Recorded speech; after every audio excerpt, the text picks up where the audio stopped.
Setelah larutan mendidih, saring larutan dengan saringan dan masukkan ke dalam gelas.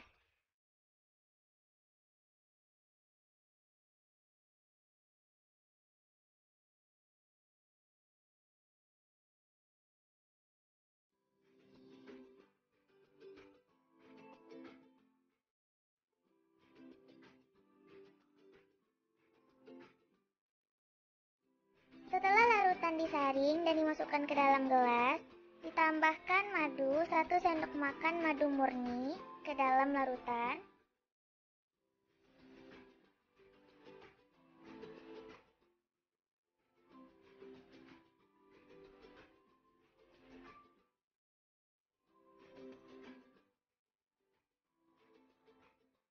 Dan diaduk sampai tercampur rata.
Itu kayak ada rasa kunyitnya, cuma ada madu gitu guys, jadi dia tuh nggak terasa banget kunyitnya.